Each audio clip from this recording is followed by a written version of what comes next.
जय हिंद दोस्तों, मेरे चैनल डिफेंस डिस्कशन में आप सभी का स्वागत है। आई होप आप सभी ठीक होंगे। मैं भी ठीक हूं। शाम के 7 बज चुके हैं और डिफेंस से जुड़ी तमाम अहम खबरें लेकर मैं एक बार फिर से आपके सामने हाजिर हूं। सबसे पहले कुछ कमेंट्स मेरे पास आए थे। कुछ मेरे व्यूअर्स ने मुझसे पूछा था, सर कि क्या आप हिमाचल से हो? बिल्कुल, मैं हिमाचल से हूं, डिस्ट्रिक्ट हमीरपुर से हूं। चलिए अब आगे बढ़ते हैं। सबसे पहली खबर असम राइफल से जुड़ी हुई है। जो बच्चे अग्निवीर नहीं बनना चाहते हैं उनके लिए एक सुनहरा मौका है। आप असम राइफल में ज्वाइन कर सकते हैं CAPF में, जिसके अंदर हम BSF, CISF, CRPF, ITBP, SSB को रख सकते हैं। और para military force Assam rifle को हम जोड़ दें तो लगभग 25,427 वैकेंसी जो हैं वो निकली हैं। जो अभ्यर्थी हैं वो 31 दिसंबर तक ऑनलाइन आवेदन कर सकते हैं और इसके लिए आपको आधिकारिक वेबसाइट ssc.government.in ssc.gov.in इसके ऊपर आपको जाना है और वहां पर आपको फॉर्म मिल जाएगा, जहां पर जो जानकारियां मिली हैं वो आपको अपलोड करनी होंगी। अब असम राइफल में कितनी वैकेंसी हैं ज़्यादा मैं जाऊंगा नहीं और किसी पर, क्योंकि वो लोग असम राइफल की ही बात करते हैं, छोड़िए बाकी बातचीत। असम राइफल में टोटल वैकेंसी दोस्तों मेल के लिए 1556 हैं, SC के लिए 161 हैं, ST के लिए 302 हैं, OBC के लिए 278 हैं, EWS के लिए 157 हैं और जनरल जो वैकेंसी हैं वो 658 हैं। तो ये वैकेंसियां असम राइफल में निकली हुई हैं। टोटल वैकेंसी की बात करें 1566, SC के लिए 161, ST के लिए 302, OBC के लिए 278, EWS के लिए 157 और UR के लिए नॉर्मल के लिए जो है 658। ये टोटल वैकेंसी। अगर फीमेल की बात करें तो फीमेल के लिए भी वैकेंसी है असम राइफल में। हमारी बच्चियों के लिए कुल वैकेंसी 150 हैं, SC के लिए 14 हैं, ST के लिए 30 हैं, OBC के लिए 25 हैं, EWS के लिए 10 हैं और UR के लिए 71 यानी कि 71 वैकेंसीज जो हैं वो निकली हुई हैं। तो यहाँ पे आप अप्लाई कर सकते हैं और अच्छी जॉब है। इंडियन आर्मी जैसी आपको ड्रेस मिलेगी, इंडियन आर्मी जैसे हथियार मिलेंगे और काउंटर इंसर्जेंसी में रहने का मौका मिलेगा। और कुछ त्रुटियां हैं जिनको लेकर इस वक्त मुझे लगता है कि काम जो एक्स सर्विसमैन हैं असम राइफल के वो काम करें और आई होप कि वहाँ पर भी एक बड़ी जीत जो है इन लोगों को मिलेगी। तो अगर आप अग्निवीर नहीं बनना चाहते हैं, एक लंबी सर्विस चाहते हैं तो असम राइफल इज़ बेस्ट। अगर आप चाहते हैं कि आर्मी जैसा लाइफस्टाइल चाहिए तो आप असम राइफल को ज्वाइन कर सकते हैं। चलिए दोस्तों अब आगे बढ़ते हैं। अब खबर यूपी के इटावा से। हर्ष फायरिंग यानी कि शादी होती है, कोई फंक्शन होता है और उसमें जो है कुछ लोग अपनी बंदूक निकालते हैं और ढां ढां करके जो है फायरिंग करना शुरू कर देते हैं। इसमें हमने देखा कि कई लोगों की मौत भी हुई, कई लोग घायल भी हुए। लेकिन एक बेहद चौंकाने वाला यूपी के इटावा से आया। बेहद चौंकाने वाला मामला यूपी के इटावा से आया है, जहां पर एक फौजी अपनी पत्नी के साथ मिलकर अपनी लाइसेंसी रिवॉल्वर से फायर करता है। हर्ष फायरिंग करता है। साले की शादी होती है लेकिन बीबी और जीजा मिलकर जो हैं वो फायरिंग करते हैं और पुलिस तक ये वीडियो पहुंच जाता है। पुलिस FIR दर्ज कर लेती है।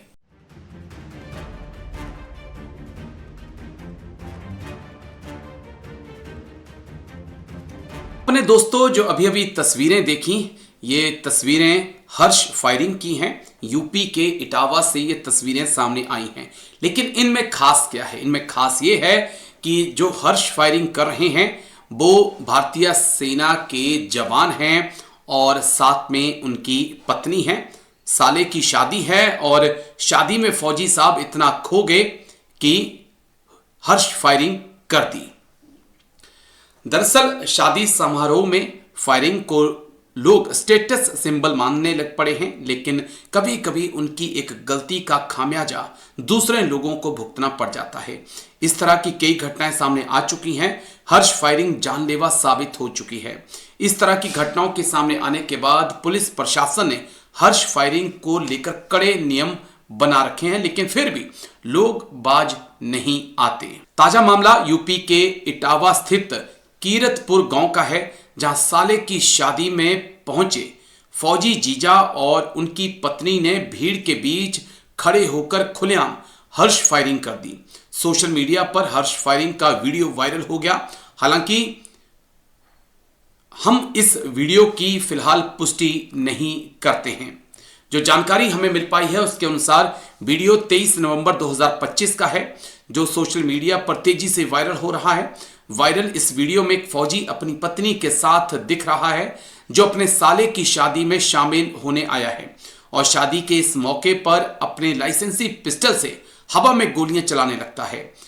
उसके साथ उसकी पत्नी भी फायरिंग करती नजर आती है। पति और पत्नी के फायरिंग करते वीडियो वहां किसी ने अपनी मोबाइल में कैद कर लिया और फिर उसे सोशल मीडिया पर अपलोड कर दिया, जो इस वक्त जबरदस्त तरीके से वायरल है। में वीडियो वायरल होने के बाद हरकत में आई पुलिस ने फौजी के खिलाफ एफआईआर दर्ज किया और मामले की जांच में जुट गई है। फायरिंग करने वाले फौजी की पहचान अहेरीपुर निवासी संतोष कुमार के पुत्र विशेष बाबू के रूप में हुई है। उनकी पत्नी का नाम आकांक्षा है, जिसके साथ वह अपने साले की शादी में शामिल होने के लिए कीरतपुर आए हुए थे, जहां दोनों पति पत्नी ने मिलकर लाइसेंसी पिस्टल से हर्ष फायरिंग की, जो कि कानून का उल्लंघन है। और अब पुलिस ने एफआईआर दर्ज कर ली है। लेकिन यह कोई पहला मामला नहीं है। इससे पहले भी एक बीएसएफ के जवान को हर्ष फायरिंग के आरोप में अरेस्ट किया गया था, क्योंकि उनकी हर्ष फायरिंग में कुछ लोग घायल हो गए थे।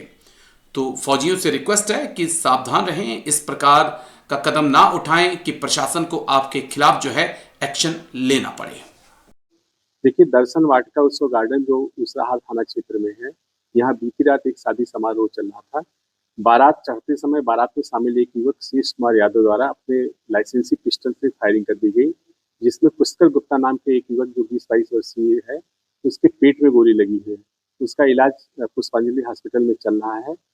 फिलहाल आरोपी को पुलिस ने हिरासत में ले लिया है। लाइसेंसी पिस्टल बरामद कर लिया गया है। जांच से पता चला है कि वो बीएसएफ का जवान है, जैसलमेर में कहीं पोस्टिंग है उसकी, और ये जो लाइसेंस है ये जम्मू कश्मीर से बना हुआ है। इसमें पुलिस इस पर कड़ी कार्रवाई करेगी और इनके कमांडिंग ऑफिसर को लिख करके भेजेगी। इनके खिलाफ बर्खास्तगी के लिए हम लोग संस्कृति करेंगे। अब एक और खबर दोस्तों जो आपके लिए है, साइबर क्राइम से सावधान रहिएगा। साइबर क्राइम से सावधान रहिएगा। एक फौजी के साथ कम से कम 1.5 लाख की लूट हुई है साइबर ठगों ने, जिनको उन फौजी साहब ने देखा भी नहीं, उनके खाते में जो है पैसे भेजते चले गए ट्रस्ट करके। तो इस ट्रस्ट में मत आइए। सच कहूं तो आज मुझे भी एक कॉल आया, बोला आप राजेश बोल रहे हैं? मैं हाँ जी मैं राजेश बोल रहा हूं। बोला मैं क्राइम ब्रांच से इंस्पेक्टर बोल रहा हूं। मैंने कहा जी हाँ जी बोलिए। बोला आपके खिलाफ एक शिकायत आई है। मैंने उसी वक्त पे फोन काट दिया और फोन को ब्लॉक कर दिया, क्योंकि कोई पुलिस वाला जो है आपको इस प्रकार से कॉल नहीं करता है। ठीक है, याद रखिएगा। तो ध्यान रखिए, ये पूरा फौजी साहब की स्टोरी को सुनिए। और कई तरह के स्कैंडल जो हैं, कई तरह की तकनीक जो है वो आ चुकी हैं, जहां पर हो सकता है कि आपके ही बच्चे की आवाज में कोई आपसे बात करे और पैसे मांग ले। ये भी हो रहा है एआई के जरिए। तो सावधान रहिए, अलर्ट रहिए, क्योंकि ठग जो हैं लगातार नई नई तकनीकें अपना रहे हैं आपको ठगने के लिए। दोस्तों, आपको भी अगर अननोन नंबर से कोई कॉल आता है तो होशियार हो जाइए, क्योंकि साइबर फ्रॉड के मामले लगातार बढ़ रहे हैं और रिटायर्ड सैनिकों को लगातार निशाना बनाया जा रहा है। ताजा मामला यूपी के बुलंदशहर का है, जहां पर एक रिटायर्ड सैनिक को एयरपोर्ट पर फंसी महिला का बहाना बनाकर करीब 1.5 लाख रुपए की ठगी कर ली गई।